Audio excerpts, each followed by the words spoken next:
गोहाना शहर का सबसे पुराना कॉलेज 2017 से कंडम घोषित है, लेकिन अभी तक सरकार ने इसके निर्माण के लिए कोई ग्रांट नहीं दी है। यह वही राजकीय स्नातक कॉलेज था जहां पहले बॉयज और गर्ल्स दोनों साथ पढ़ते थे। बाद में इसे केवल महिला कॉलेज में बदल दिया गया। आज इस राजकीय महिला कॉलेज में 2000 से ज्यादा छात्राएं अलग अलग स्ट्रीम में स्नातक की पढ़ाई कर रही है। कॉलेज की पुरानी इमारत के बारे में प्रिंसिपल ने बताया कि उन्होंने खुद इस बिल्डिंग का बारीकी से निरीक्षण किया है। उनका कहना है कि पुरानी बिल्डिंग कंडम घोषित होने के बावजूद अब तक बजट पास नहीं हुआ है। कॉलेज की तरफ से बार बार सरकार को पत्र लिखे जा चुके हैं ताकि इस पुरानी इमारत का पुनर्निर्माण कराया जा सके।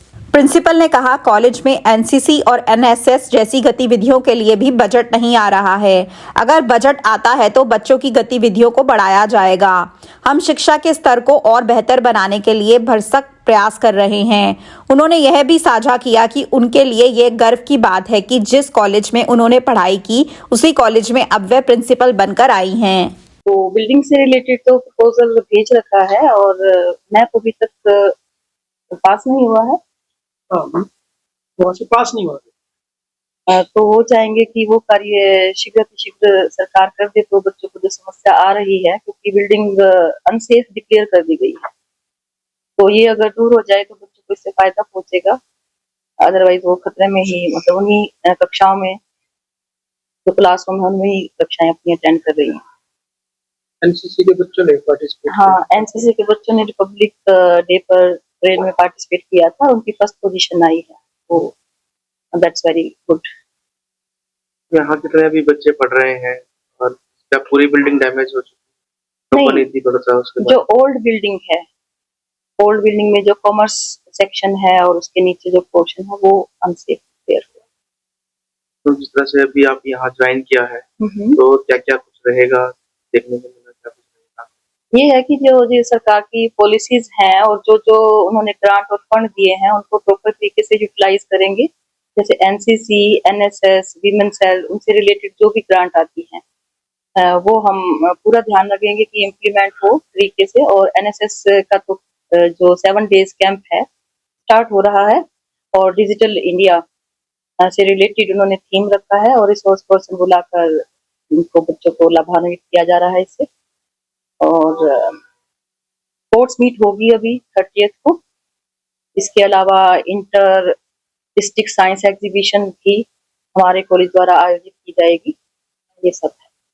नई शिक्षा नीति लागू तो अपने यहाँ उस आधार पे क्या रिक्वायरमेंट है, अगर नहीं है तो छात्राओं के लिए कैसे पूरा किया जाएगा? एनईपी में जैसे सरकार का तो ये थ्रस्ट रहा है कि वोकेशनल ओरिएंटेड, जॉब ओरिएंटेड ये हो, और उसी के अकॉर्डिंग सब्जेक्ट कॉम्बिनेशन ध्यान में दिए गए हैं। जैसे यहाँ पर एईसी, एसईसी, एमडीसी, इस तरह के सब्जेक्ट को ध्यान में रखते किया गया है। पहले से ये प्रोसेस में था मेरे ज्वाइन करने से पहले, और आगे हम देखेंगे कि ऐसे कोर्सेज लाए जाएं जो गर्ल्स ज्यादा उनको कर सके, जैसे फूड से रिलेटेड आ जाए, होम साइंस से रिलेटेड आ जाए। तो देखेंगे, इसका प्रपोजल बनाकर भेजा जाएगा, आगे क्या स्वीकृत होता है। कई बार बच्चों की समस्या रहती है, जैसे बाहर पार्किंग की आप देख लें, तो बाहर गाड़ियां खड़ी रहती है, स्कूटर खड़े हैं, काफी दिक्कतें होती है उनको। तो इससे रिलेटेड भी प्रपोजल देखते हैं कि कैसे किया जा सकता है।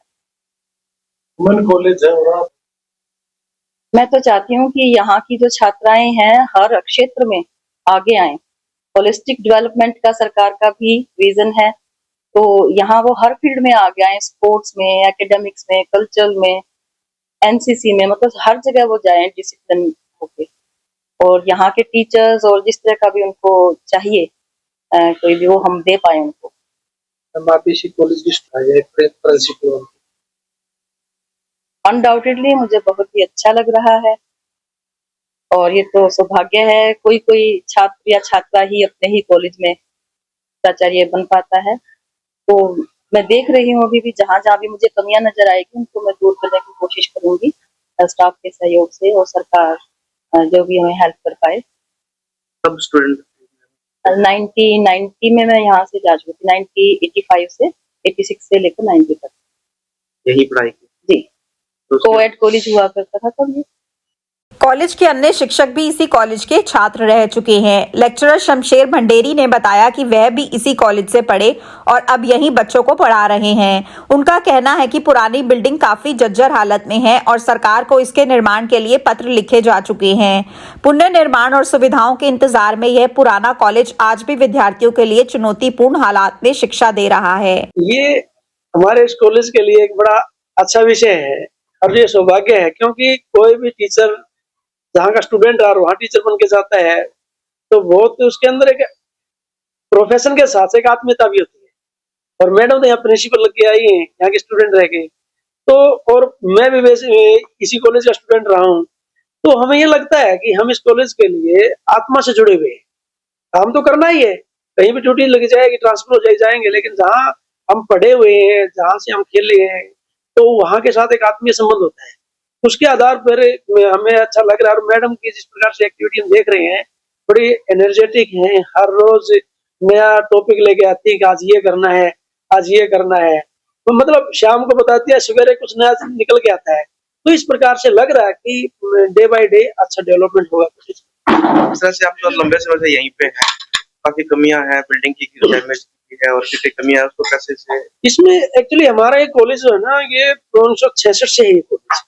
और ये बिल्डिंग जो दो बिल्डिंगें हैं, एक ये बिल्डिंग जिसमें आप बैठे हैं अभी, ये नई बिल्डिंग है, और पुरानी बिल्डिंग वो पुरानी बिल्डिंग है। तो वो 1966 की बिल्डिंग है। तो जैसे ड्यूरेशन ऑफ टाइम में बिल्डिंग तो डैमेज होती है, तो 2017 से हमने ये लिखना शुरू कर दिया था। 2017 के पीडब्ल्यूडी के द्वारा वो कंडम घोषित की जा चुकी है, अनसेफ की जा चुकी है, लेकिन वो अभी तक कम्युनिकेशन बहुत ज्यादा हो लिया। और ये भी है कि ड्राइंग जो है वो चीफ आर्किटेक्ट से जाकर डिपार्टमेंट को जा चुकी है, डिपार्टमेंट ने अप्रूव करना, तो कोई छोटा मोटा ऑब्जेक्शन और लगा है। और अपने एसडीओ साहब वो भी इसमें काफी प्रयासरत हैं। मंत्री जी भी यहाँ पे बड़ा इस मामले में बड़ा पेन ले रहे हैं, हर रोज फोन भी कर देते हैं, डीजी को 2-3 बार मेरे सामने ही फोन किया है। तो ये तो चीज है, क्योंकि हमारे यहाँ ना जैसे कि वो बिल्डिंग है वो आज अनसेफ बिल्डिंग है 2017 से, आज भी हमारी क्लास से वहां लगने पर मजबूर है, क्योंकि ये इस बिल्डिंग इतनी कॉम्पिटेंट नहीं है कि मतलब सारी इतनी कैपेसिटी इसकी नहीं है सारे बच्चे यहाँ पे आ जाए, लेकिन फिर भी हम अपना काम चला सकते हैं। वो बिल्डिंग जितना जल्दी हो सके, मैं तो आपके माध्यम से, मैडम नहीं आई है तो इन्होंने बड़ा इसके बारे में इंटरेस्ट लिया है, बार बार फोन भी करवा रही है, कर रही है, और राइटिंग वर्क भी हो रहा है, बहुत ज्यादा, जितना जल्दी हो सके इस काम को किया जा सके। तो हम तो ये चाहते हैं कि आपके माध्यम से ये बात जाए सरकार के पास, क्योंकि हर क्लासरूम में जाएंगे ना तो बिल्डिंग खराब है, तो ऊपर से मलबा गिरने की संभावना है, तो किसी बच्चे के ऊपर भी गिर सकती है।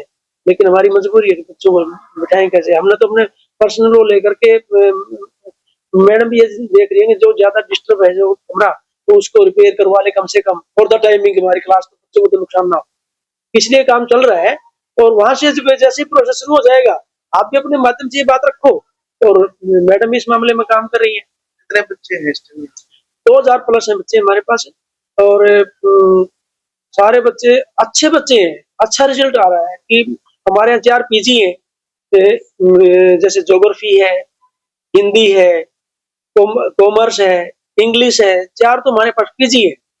तो बच्चे हर उसमें एग्जाम में एक आधा बच्चा हमारा नेट में भी निकल जाता है, अच्छी पोस्टों पर निकल जाते हैं, बच्चे काम कर रहे हैं। आप बता रहे हो 17 से अनसेफ है, 9 साल करीब हो गए इसको, क्या लगता है कहीं ना कहीं लापरवाही अधिकारी की? नहीं, लापरवाही तो हम इसके सरकार के बारे में तो क्या कमेंट्स करें, लेकिन ये बात है कि हमने भी काफी लिखा है। अभी जैसे अपने अरविंद शर्मा जी मंत्री जी इस मामले में काफी इंटरेस्ट ले रहे हैं, और इन्होंने कई बार डीजी को फोन किया है, एसीएस को फोन किया है। अब वो कितना जल्दी होता है वो एक अलग बात है। पीछे मंत्री जी आए थे, उन्होंने भी अपनी तरफ से कुछ घोषणाएं भी की थी कि जैसे बच्चों के लिए 21 लाख रुपए की घोषणा करके गए थे, 5 वाटर कूलर भी दिए हैं, देने की बात हुई है, वो भी जितना जल्दी उसका आ जाएंगे। तो हमने उनको भी लिखा कि जो अभी तक वो प्रोसेस पूरा हुआ नहीं, तो अभी मैडम ने लेटर लिखा था, उनके पास गया लेटर, तो वो भी जितना जल्दी हो सके, क्योंकि बच्चों को सुविधाएं देंगे तो बच्चे ज्यादा काम कर पाएंगे, सुविधाओं पे है सारी चीजें। अगर आप स्टॉक मार्केट सीखना चाहते हैं लेकिन यह नहीं समझ पा रहे कि शुरुआत कहां से करें, तो ट्रेडिंग गुरुकुल इंस्टीट्यूट आपके लिए एक सही और भरोसेमंद जगह है। यहाँ रविंद्र भारद्वाज, जिनके पास 19 साल से ज्यादा का प्रोफेशनल ट्रेडिंग अनुभव है, छात्रों को सीधे रियल मार्केट के जरिए प्रैक्टिकल ट्रेडिंग सिखाते हैं। यहाँ हर टॉपिक रियल चार्ट्स और लाइव मार्केट के उदाहरणों से समझाया जाता है ताकि आप सिर्फ सीखें ही नहीं बल्कि बिना डर के खुद ट्रेड करना भी सीख सकें। आप यहाँ सीख सकते हैं स्टॉक मार्केट बेसिक से एडवांस, फ्यूचर्स और ऑप्शंस, फॉरेक्स और क्रिप्टो ट्रेडिंग। आप अपनी क्लासेस ट्रेडिंग गुरुकुल ऐप पर भी अटेंड कर सकते हैं जो एप्पल स्टोर और गूगल प्ले स्टोर पर उपलब्ध है। तो आज ही अपनी ट्रेडिंग जर्नी की शुरुआत करें ट्रेडिंग गुरुकुल इंस्टीट्यूट के साथ। अभी कॉल करें स्क्रीन पर दिए गए नंबर पर। ट्रेडिंग गुरुकुल इंस्टीट्यूट, गांधी चौक, सोनीपत। अपने शहर की हर ताजा खबर के लिए हमारे चैनल SNA न्यूज को सब्सक्राइब करें, लाइक करें, कमेंट करें व शेयर करें। बेल आइकन दबाना ना भूलें। हमारे अन्य सोशल मीडिया प्लेटफॉर्म्स पर भी हमें फॉलो करें।